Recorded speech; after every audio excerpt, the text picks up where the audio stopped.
Hey everyone, I'm back and I want to talk about some news that broke earlier today or maybe yesterday by the time that this video is uploaded, and that is that Sony is taking a page out of Nintendo's book and they are releasing their very own classic mini edition of the PS1, and that is going to be coming later on this year at a price tag of about $100. It's going to come preloaded with 20 games, 5 of which have already been announced. And this has people a little bit polarized, I would say a tiny bit polarized as opposed to some of the releases that Nintendo did, but I'll go over that a little bit later. But 5 of the titles that have been announced so far, of course, this should come as no surprise. Final Fantasy VII is on that list, Tekken 3, Jumping Flash, Ridge Racer Type 4, and Wild Arms. Now, these are games that I would say for sure you have to have a Ridge Racer title on there, especially the best one of the bunch. Gotta have a Tekken game on there.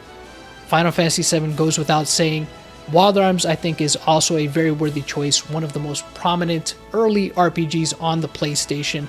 The one that got me a little bit kind of like, I wasn't too sure about was Jumping Flash, because although it is one of the earlier titles on the system, and it is a very good game, I think that one's more of an acquired taste, so I'm not sure if that one's necessarily an essential, but to some people it might be. It is definitely a very good game and worthy of being on there, but I'm not sure if it was as must-have as some of the rest of these titles here. But then again, who knows what they base that on.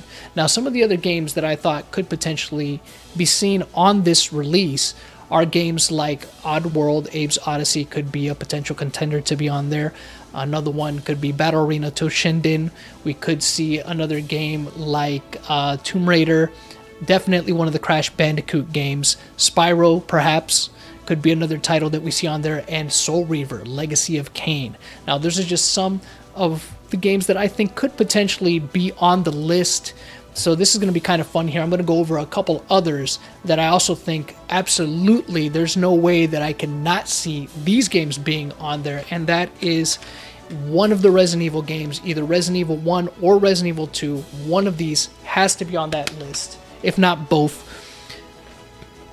Metal Gear Solid definitely has to be on that list. That's another must-own, must-have essential for the PlayStation. And of course, Castlevania Symphony of the Night. How could you not have any of those games on the PlayStation Mini? Now, some of the other games that we could potentially see, and again, of course, I don't know this for sure. This is just me kind of, throwing out there what I think would be a good fit for the PlayStation Mini. Some of the other games that I wouldn't be surprised to see on there, and of course, I might be wrong about all of these, or I might see some of these on there, and that are games like Legend of Dragoon could be one of the ones that we see on there. Star Ocean Second Story could be another one that we could see on there. Silent Hill. And Tenchu, Stealth Assassins. Now, those are games that I think would be cool to see on the list, but of course, that is just speculative. That's just me hoping to see some of those on there, and obviously the ones that I named before. But I'd really like to know which ones you guys think. What are the other 15 titles that you think are essential must-haves for the PlayStation 1? Let me know in the comments section below. Or could we see some other things? Maybe we could see something like what Nintendo did, where there's a previously unreleased game could be one of the titles that's included in that. Or maybe there's going to be an unlockable game that was supposed to be released over here that we never got to see the light of day. We never got to see it for whatever reason, and maybe it'll be a part of the system. Now, of course, I don't really think Sony's going to do that, but hey, they might surprise us. Who knows? Now, some of the things that people are complaining about with the release of this Sony Mini is the fact that, and this is a very mild complaint that I've seen. I haven't seen, there might be more complaints as more people start to learn more about this, but there's some people that are complaining over the fact that the controllers that are coming with the Mini are not DualShock. But to that I would say, look, this is based more on the 1995 release of the system, and 1997 is when we finally got DualShock controllers. But I also can see that the reason why they're probably doing regular controllers is more as a kind of cost-saving measure. I think they would probably have to charge a little bit more if they decided to include DualShock controllers. Maybe, maybe not. I mean, that could be one of the reasons. Again, I don't know that for sure. That's just me speculating. But that's why I'm thinking they're including 2 regular controllers as opposed to any DualShock. And the other thing that got some people a little bit in a tiff is the fact that this system is not coming with a power cable.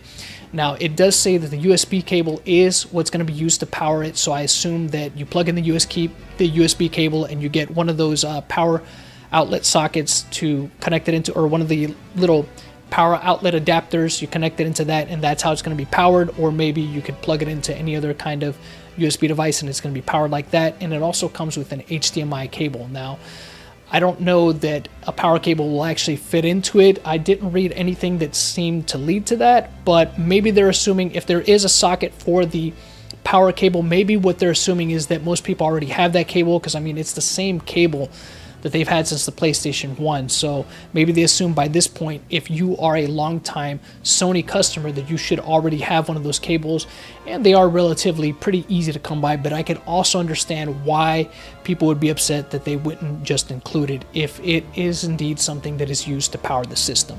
But I guess that's just a minor gripe, if anything. I am looking forward to see what other games are going to be on this system. I will definitely be getting one because, of course, the collector in me has to own one. But let me know what you guys think of it. Let me know in the comment section below if you guys want to read an article regarding the PlayStation Mini coming out later this year. I'll leave a link in the description below so you guys can check that out. And just another quick update before I close out this video, the live streams are coming back. I will be back tomorrow with a live stream, 7 p.m. to 8 p.m. Eastern Standard Time here on the channel. So if you guys want to talk more about the Sony PlayStation Mini Classic, let's talk about it tomorrow here on the live stream, 7 p.m. to 8 p.m. Eastern Standard Time. I'll see you there. And until next time, guys, you know how it goes. The hunt continues.